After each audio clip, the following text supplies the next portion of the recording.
और ना ही आत्मा की कोई मुक्ति है। ज्ञानी लोग ऐसा कहते हैं। भाई मुक्ति भी तो उसकी होगी जो बंधन में हो।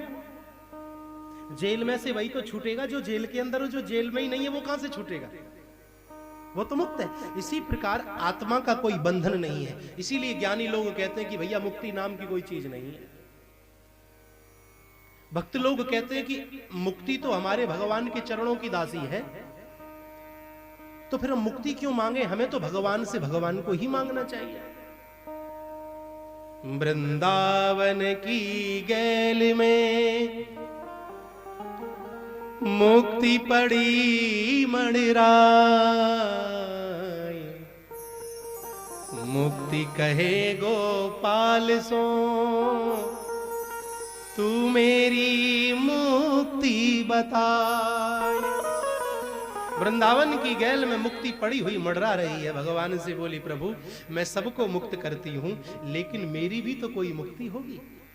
भगवान बोले कि पड़ी रहो या गैल में, साधु संत चल आए, उड़ उड़ रज मस्तक लगे, तो मुक्ति मुक्त है जा। अरे मुक्ति तू या गैल में पड़ी रहे, जब साधु संत चल करके आएंगे और उनके चरणों से जो रज उड़ेगी और तेरे मस्तक पे लगेगी, तो अरे मुक्ति तू भी मुक्त हो जाएगी। तो आत्मा का कोई बंधन नहीं है। बंधन शरीर का भी नहीं है। 5 तत्वों से मिलके बना शरीर 5 तत्वों में विलीन हो जाता है।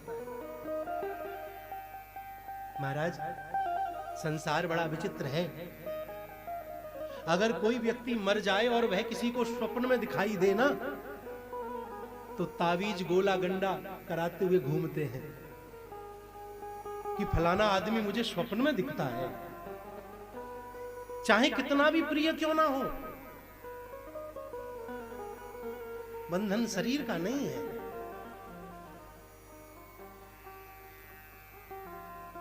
बंधन तो मन का है। बंधन किसका है? मन का। कैसे मन के द्वारा हम एक दूसरे से बंध जाते हैं। मन के हारे हार है, मन के जीते जीत। दुनिया के किसी भी कोने में चले जाओ, लेकिन फिर भी ये संसार छूटता नहीं है। ये घर बार, ये परिवार, ये रोना धोना बिलखना छूटता नहीं है।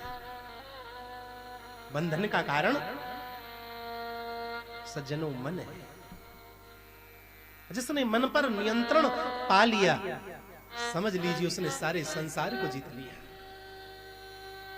सुख दुख भी मन के ही विकल्प हैं। गुरुदेव सेठ जी आए,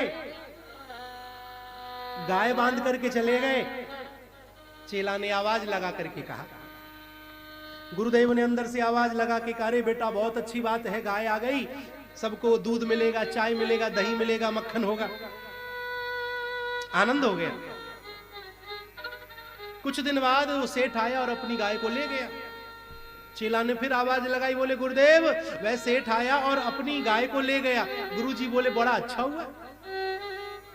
अरे कौन सानी सपानी में लगा रहे, कभी छाए में बांधो, कभी धूप में बांधो, सेवा और करनी पड़ती थी। अच्छा हुआ ले गया तो ठीक है। मन को समझाना है तो ठीक है, नहीं है तो ठीक है। भगवान के भक्त तो ऐसे हैं, यदि भरपेट भोजन मिल जाए तो भगवान का धन्यवाद करते हैं, ईश्वर आपने मुझे भरपेट भोजन दिया। और भूखे रह जाएं तो भी भगवान का धन्यवाद करते हैं, हे ईश्वर तेरा बहुत बहुत धन्यवाद, इसी बहाने मुझे तेरे नाम से व्रत रहने का सौभाग्य प्राप्त हो गया। सुख दुख ये मन के विकल्प हैं। मां, इंद्रियों को प्रेम पूर्वक भगवान के चरणों से जोड़िए।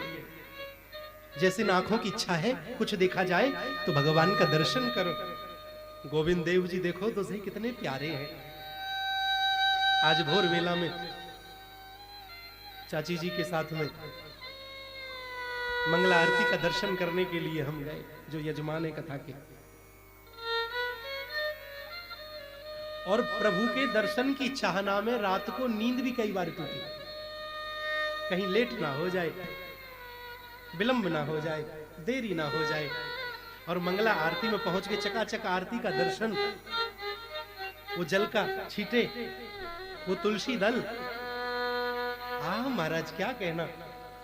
ऐसा लग रहा था आज तो जैसे कि कितना बड़ा जीवन हो गया, कितना दिन बड़ा हो गया।